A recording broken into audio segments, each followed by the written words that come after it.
Ladies and gentlemen, if you can please take your seats.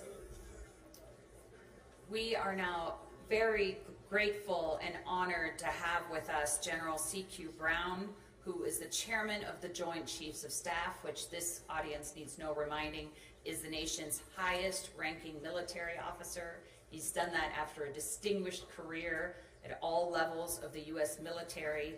And General Brown is, I think he wins the Stakhanovite Award for being here. He literally just got off the plane from Japan. So he arrived here at 9 a.m. this morning. We're grateful to him for being here to do a tour around the world of all of the different challenges that the U.S. military is facing. And to interview him, we have Jennifer Griffin, who is the Chief National Security Correspondent for Fox News. Thank you, Jennifer.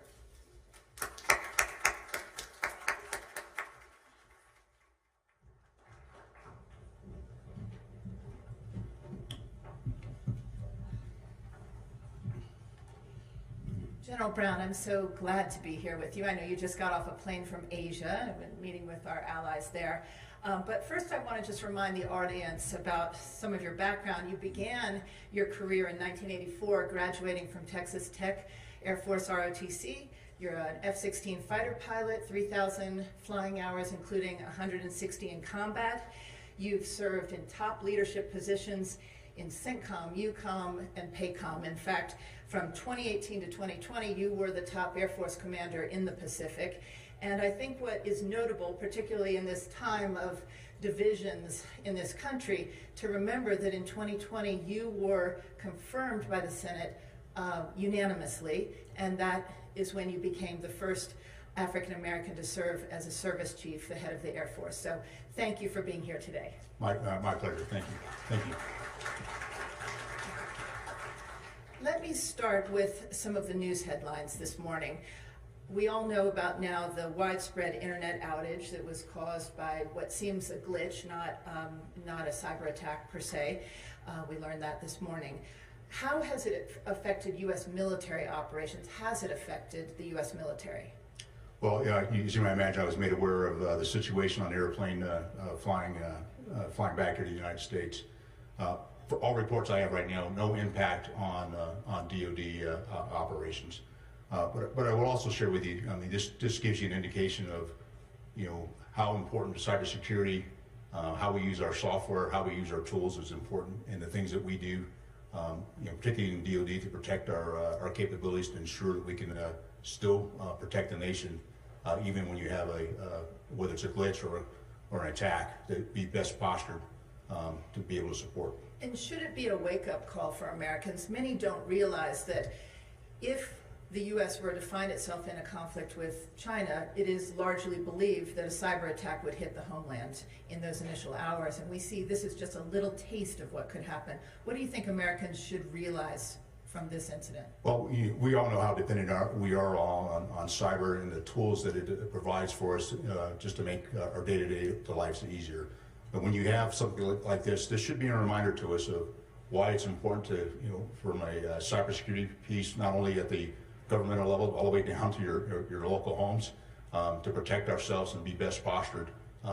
Because I'm sure our adversaries are looking at this as a way to, I would say, put sand into gears if we're trying to generate combat power to go to respond to a crisis anywhere around the world. Overnight, a modified Iranian-made Summit 3 explosives-laden drone slammed into Tel Aviv about 300 feet from the U.S. Embassy. How did this happen? The Houthis took responsibility for it. Why wasn't it shot down? Well, I'll have to defer to the Israelis on why it wasn't shot down. I also realized there was I think one life lost, and so my condolences there. Israel has the right to defend itself. And the Houthis have, as we've seen since October, have been stirring up activity against Israel in the Red Sea, in the Bab el-Mandeb, impacting commercial shipping, having sunk a few ships, killed several mariners, and just continue to be, cause challenges there in the region. The key part is we want to make sure that Israel can defend itself the same way we want to be able to defend ourselves and defend our forces that are stationed in the region. The Wall Street Journal is reporting this morning that General Eric Kurilla, the head of CENTCOM, has sent a letter to Defense Secretary Lloyd Austin in which he says that the strategy, the military strategy against the Houthis is not working, and he's seeking permission to broaden the target set. Do you agree that the strategy is not working against the Houthis? Here's what I would tell you, is it's going to take more than just a military strikes to change the Houthis. It's going to take more of the interagency, it's going to take more of the international community to put pressure on the Houthis to stop what they're doing. You know, they tied it originally to in support of the Palestinians in Gaza, but that is you know, somewhat broadened. So it's going to take more than just a military campaign to you know, take the Houthis off track of what they're doing. And so that's what I encourage, that we continue to work broader parts with the interagency, work with our allies and partners and the international community to put pressure on the Houthis, because it does impact you know, the activity and, you know, just commercial shipping. And as I've talked to some of my partners in the region, they're starting to see the impacts based on goods and services because of what the Houthis have been doing there in the region. There are some, and including some sitting senators on the Senate Armed Services Committee, who have said it is time to strike Iran and to stop these Houthi attacks, to send a message to Iran, or that it is time to sink, for instance, their spy ship, which has been shadowing our ships and helping the Houthis target these ships. Is it time to send a stronger message to Iran? Well, you know, well, here's what I do. You know, when I think about this as my role to provide advice to President, Secretary, and the National Security Council, we could look at things individually and go, and because this happened, we should go do X. I'm looking at it from not only X, but what happens with Y and Z, because once you do that, what are the second and third impacts of that? I think I have a responsibility to be thinking strategically about the actions we take, the recommendations I make, and what the risk is of bringing a further escalation or broader conflict. You go back to what happened in October. That was one of the objectives the President laid out, is not to let the conflict in the Middle East broaden. I think we've been effective doing that and want to continue to do that. But I'll also say we are prepared, if need be, to do what, if the nation calls, to take action. You talk about not escalating, but wouldn't it be escalatory if one of those missiles were to hit a U.S. warship? You've got an aircraft carrier sitting there in the Red Sea. The USS Carney had to defend itself against 100 incoming missiles in one night a few months ago. It's been very skilled and lucky, but they're also pushing the U.S. military to deplete its stockpiles of very expensive $1 million missiles with $1,000 drones. Shouldn't you reconsider what it will take to deter Iran? Because they don't appear to be deterred at this point. Well, first thing, let me tell you how proud I am of our service members. One of my expectations that I laid out when I came in as a chairman was honing our warfighting skills as primacy in everything we do and all we do. And because of that, and what was happening before I became the chairman, the Carney, the other ships, our service members, our aircraft, are being able to do exactly that, to be able to defend themselves and do it extremely well. I appreciate the investments we've made in the high-end capability to go against these particular threats. But I also think about the balance of capability and capacity that we continue to work on to ensure that we have the high capability but capacity against some of these lower end threats as well. And so this is where, as we look at innovation and bringing in directed energy and non-kinetic capability, and how we move that forward faster, so we have a mix of capabilities to go against the Houthis or whoever else may want to challenge us, I think is very important. There's also a report that U.S. intelligence is suggesting that Russia is planning to provide anti-ship missiles to the Houthis, and that it may be possibly in response to U.S. providing weapons, long-range weapons to Ukraine. Is that report accurate, and what is your message to the Russians? Well, as you might imagine, I'm not going to share and validate intel reports here on stage. But I will tell you this: we do pay attention to the activity that they, not just the Russians, but anyone else that's actually causing challenges that's going to impact regional and global security. And so myself with the rest of the Joint Staff, with the combatant commanders, are staying really focused, really all around the world. And I'll just tell you that just based on, I see General Richmond sitting in her front row, the work that she's been doing in Southcom, but also the fact, for me personally, really over the course of the past month, I was in Botswana with 31 of our partners at the end of last month.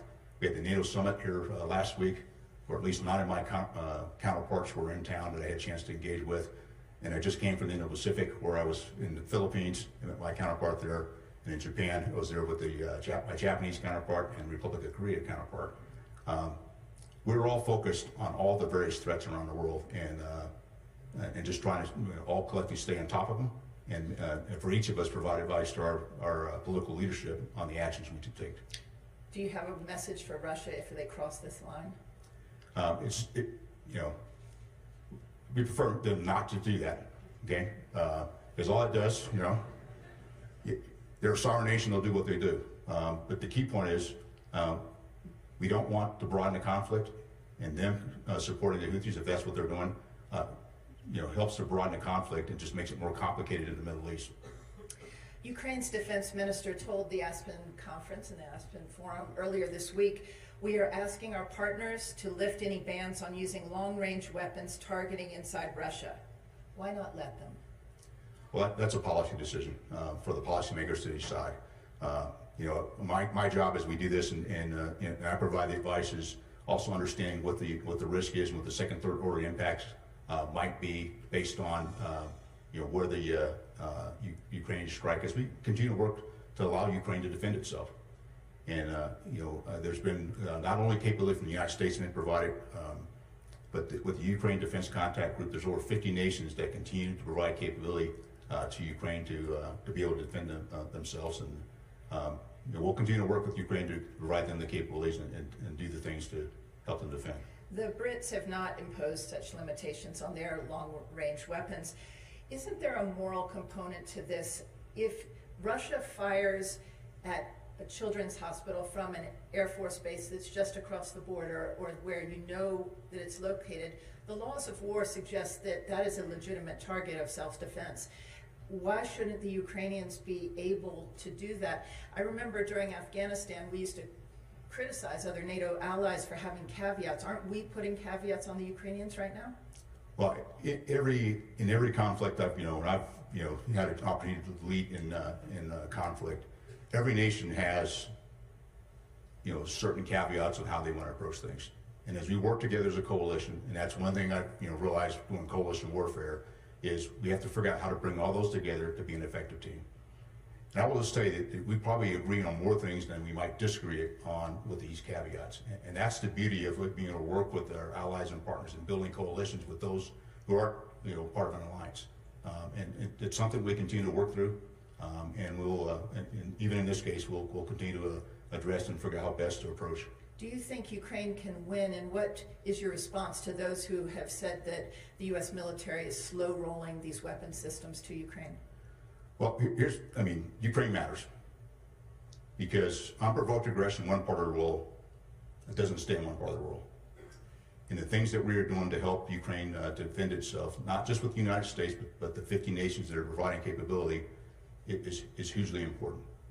I think when you look at it, when Putin went in, his goal was to take Ukraine very quickly and fracture NATO. Neither one of those occurred. He's still fighting in Ukraine, and NATO is stronger. Not just by two nations stronger, but the dialogue within NATO is stronger than it's ever been. You have more nations that are putting forth funding for defense. 23 of the 32 nations are now at 2% GDP, where a while ago was only up to 10 or thereabouts. And so what you're seeing here is this type of aggression has actually strengthened allies and partnerships. That's what I see in NATO. That's what I saw just this past week when I was in the Indo-Pacific. And it's very important that we all stay together and focus on maintaining global security and by the actions we take and how we work together. So that may be true up until now, but the nation finds itself at a key inflection point. The Republican National Convention just ended. We heard very clearly from former President Trump and from his Vice President J.D. Vance that they've made basically halting support to Ukraine a part of their platform.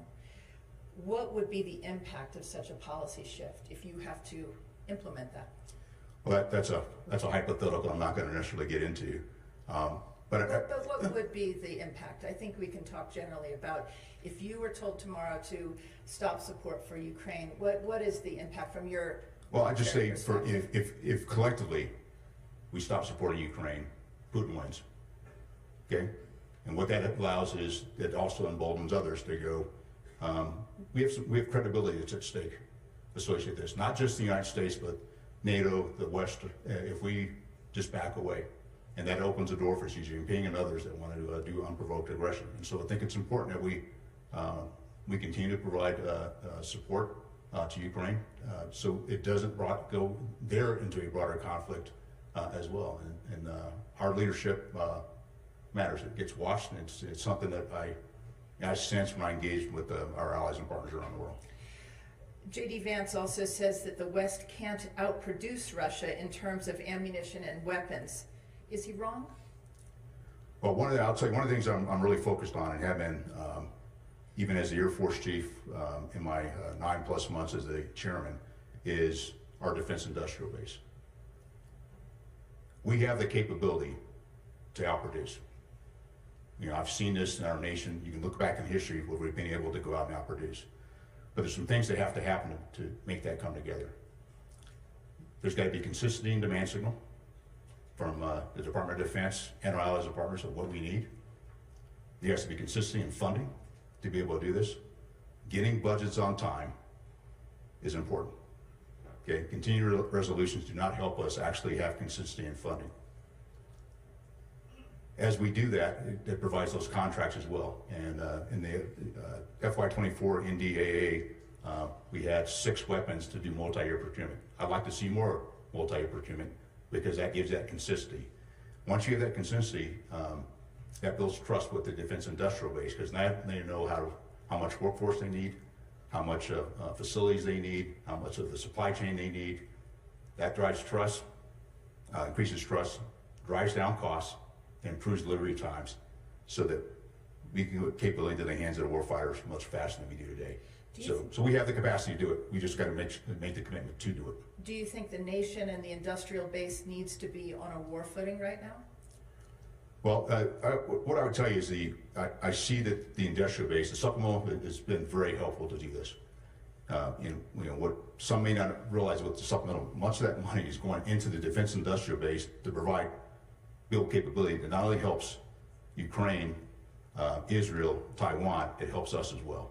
And so it's important that we continue that consistent funding to bring in that capability. President Trump, former President Trump, has said that he can negotiate the end of the war in 24 hours. Is that possible? Well, if he can get it done in 24 hours, that'd be great. I mean, it stops the conflict. I mean, and that's and then we get back to more global security. The elephant in the room here at the Aspen Forum has been, will the U.S. find itself in a war with China, or can it deter such a conflict, particularly over the Taiwan issue? You've just returned from a trip to the Pacific. You met with your Japanese, South Korean, and Philippine counterparts. There is brewing tension over a little island that many people, I don't even know if you call it an island, the Second Thomas Shoal, is a flashpoint where, explain to us, to the forum, why it's significant and why it could become a flashpoint and pull the U.S. into a conflict with China. Okay. Well, first I'd say is I don't see that a conflict with the People's Republic of China is imminent or inevitable. But we're going to make sure we stay ready. The Second Thomas Shoal is just off the coast of the Philippines, in the South China Sea, as most of us would call it. In the Philippines, they call it the West Philippine Sea. And it's really about, it's inside their exclusive economic zone, and the debate between the 9-dash line and claimants on that particular shoal. And this is about sovereignty. for the Philippines, and then the challenge to that sovereignty by the PRC. This ship that is there, that has been beached, actually has a number of Filipino service members. And one way that the Philippines maintains that sovereignty is by staying on that particular shoal.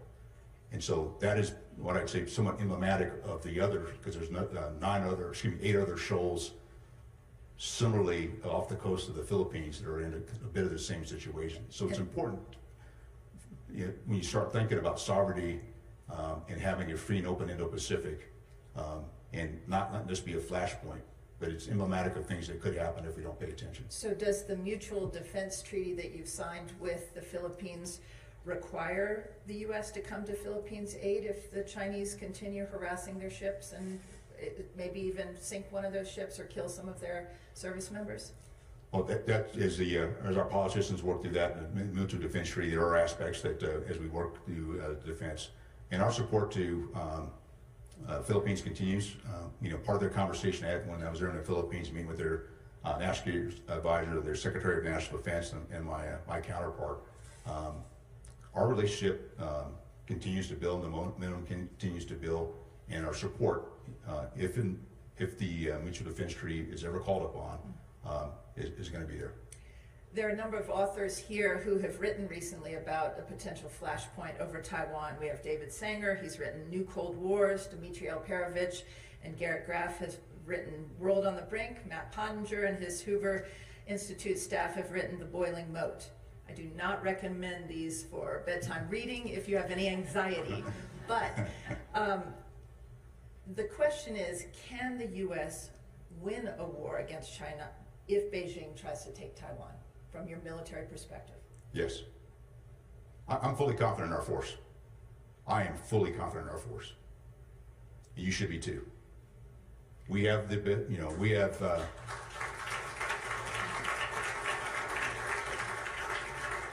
we are the most lethal, most respected combat force in the world. And every nation I go to wants to be like us. We got to be a role model. Now, it's going to take, all the nation if we go to conflict with the PRC. And I'm confident, if we're challenged, we will be there. And I have full confidence in our service members. Rear Admiral Mark Montgomery was the responsible for strategic planning at PACOM. He's gone through 6 war games over this kind of scenario, and he says, and I think it's widely agreed, that in the first month there could be 30,000 American dead if this were to happen, and that maybe Americans don't realize there will be no golden hour, there will be no rescue, aircraft carriers will be sunk, 3,000 people lost at a time. The distance is very different from any other war that we've been involved in.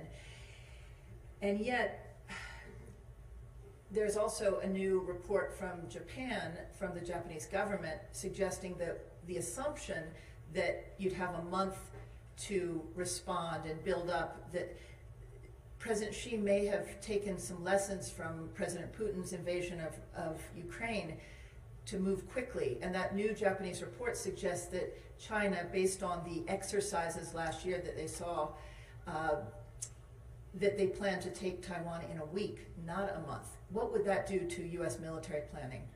And is that a fair assessment? Is that an accurate assessment? Well, let me, if I could, I would address maybe what Admiral Montgomery did say. And I will tell you that if you go back 4 years ago when I became the Air Force Chief of Staff, I wrote Accelerate, Change, or Lose. If you go back and look at it, I said pretty much the same thing. The future conflict is not like the conflicts we've been having for the past 30 years. These will be major conflicts akin to what we saw in World War II. And so we got to come to grips with that, one. Two, the PRC knows where our advantages are and the combat capability we can bring to bear.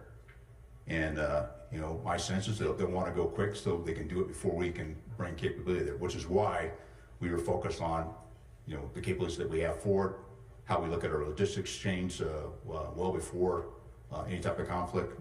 As the Air Force Chief of Staff, my last major conference with my leadership back in June, we did a logistics tabletop exercise. And then I wrote a letter to the chairman, knowing I was nominated to be the chairman, waiting to get confirmed. So it was really a letter to myself that we need to focus on logistics. And so what I've been working with my J4, my director for logistics, is additional tabletop exercise to really wring this out. The more we can show that we can get there fast is greater deterrence. Matt Pottinger and many of the former president's advisors have said that Taiwan is not buying the right weapons. Former President Trump himself said this week Taiwan needs to spend more on its defense, indicating he may not defend Taiwan. Do you agree that Taiwan needs to spend more on its defense, and what are you doing to make sure that they buy the right weapons? Well, we're engaged with Taiwan on their future procurement they've already had in place, but also weapon systems that will make them very effective in the defense. The thing that I see over the past several years is the character of warfare has changed. The nature hasn't changed. It's a test against will, it's political will. But just the fact when you look at technology, and you look at the use of drones, you look at the use of cyber, all these other factors that come into play, that it may not be the high-end capability that we're used to using, but a mix of capability that can create a greater defense for Taiwan and make them a much tougher target and much more challenging for the PRC.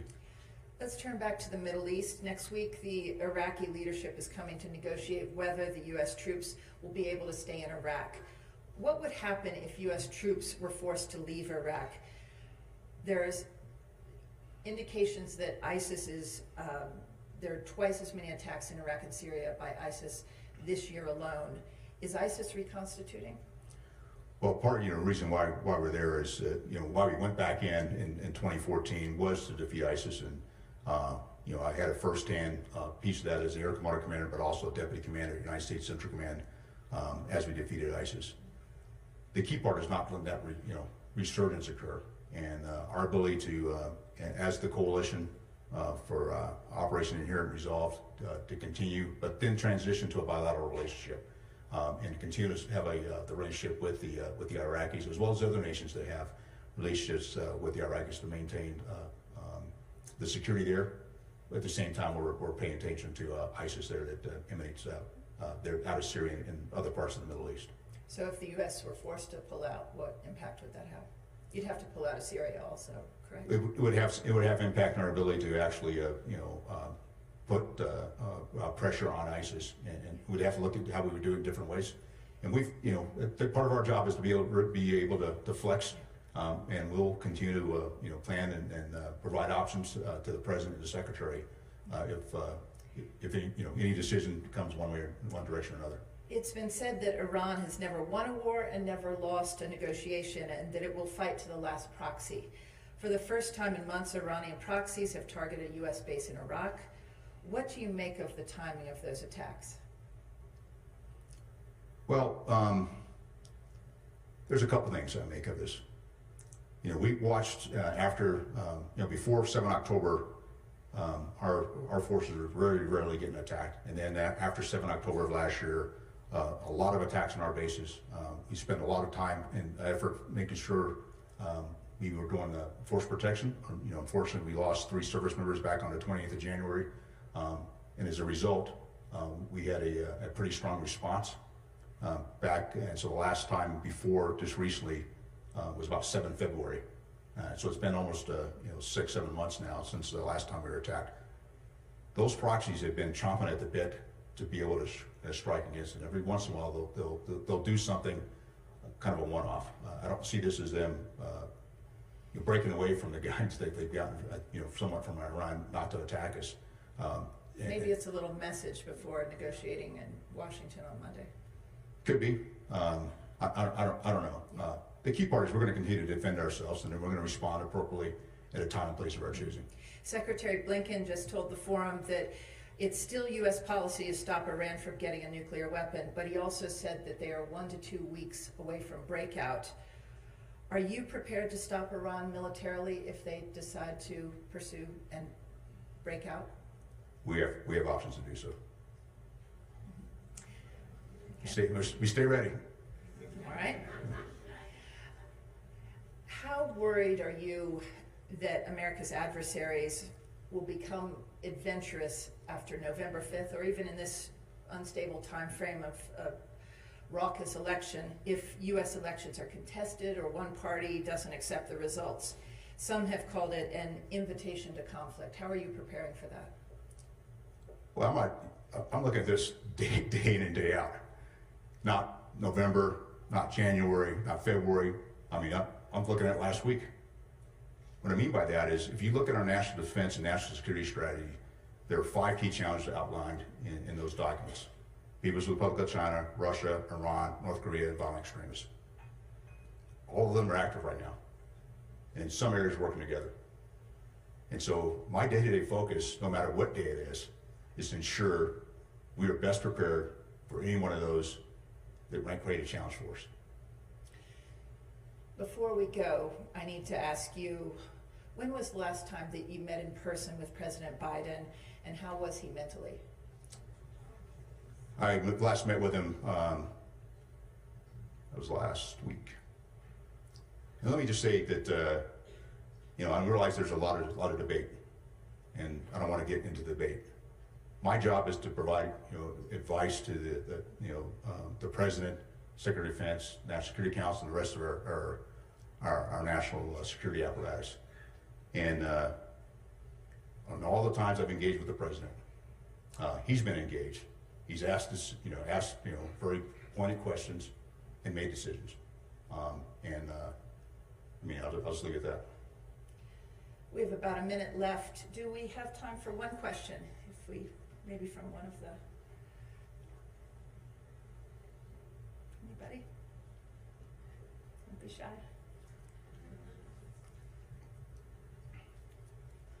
Sir, what do you see as the greatest emerging threat you would like to train your troops to that they're not currently? I think I just named all 5 of them. I'm serious. Part of this is expect the unexpected. This is exactly why when I wrote the memo on 2 October, the second day I was as a chairman, honing our warfighting skill has primacy in all we do. I want our service members to be so focused on their individual skill set, how they bring that individual skill set together as a team in their units, how we bring together as a joint force, how we do it with our allies and partners. We exist to fight and win our nation's wars. That's why we exist. We want to be so good at what we do that our adversaries never want to mess with us.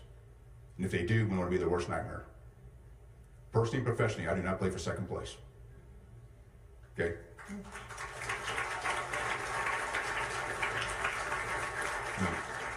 I play to win, and I'm going to do everything I can to make sure it's an unfair fight. That's my focus, and so we got to stay nimble on this, kind of look long, and that's the other thing I try to look at is I want to be more proactive than reactive. Okay, I do not want to be surprised. The only time I like a surprise is on my birthday and Christmas. Okay, I'm really focused on how do we stay ahead of these things and make sure we're doing everything we can to be ready, and be ready when the nation calls.